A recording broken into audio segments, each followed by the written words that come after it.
this. A personal letter from Albert Einstein. Read it. Dear Charles, thank you for your inspiring thoughts. We all need this kind of wholehearted, indivisible commitment to humanity. Sincerely, Albert. What did he do? Wrote some words of encouragement during a time of personal crisis. They were friendly in the late 30s. Wholehearted, indivisible commitment to humanity. What an unbelievable phrase.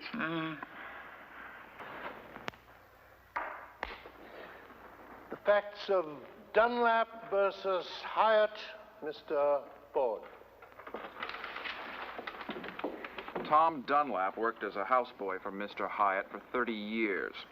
Hyatt promised him he would give him his house, or leave it to him in his will.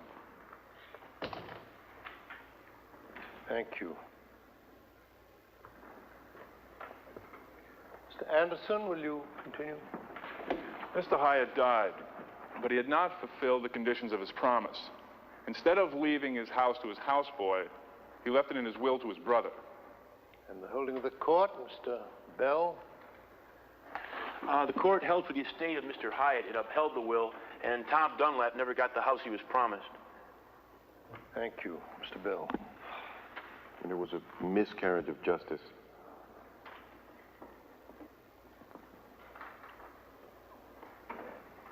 What was that, Mr. Hart?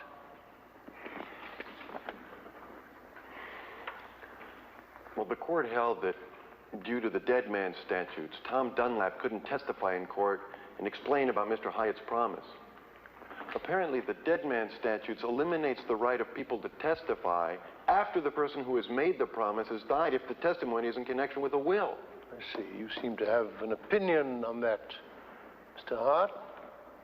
In this case, I think it was completely unfair and a travesty of justice. A travesty of justice, Mr. Hart, huh? Tom Dunlap worked for Mr. Hyatt for 30 years, and he relied on Mr. Hyatt's promise. When people rely on a promise, the court should honor it. Isn't that what you've been teaching us? Isn't that what makes contract law a humane process? Need I remind you, Mr. Hart, in your infinite naivete, that the legislature wrote the Deadman statutes, not the courts, and that the court is obligated to follow the legislature's laws. Are you arguing for judicial anarchy, Mr. Hart? I'm arguing for justice, sir. I see, Mr. Hart.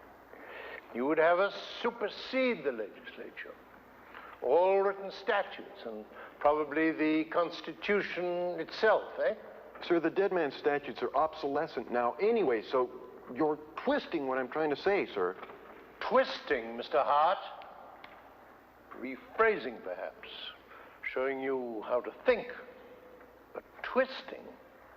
What is the nature of your argument that I am twisting? I'm arguing for real justice, sir. I'm arguing for a penetrating sympathy in trying to understand the obligations of interpersonal involvement. I'm arguing for people. For a wholehearted, indivisible commitment to humanity. I'm saying that a really brilliant judge could have found a way around those statutes. And I'm saying that the result in this case is wrong. I agree with you, Mr. Hart.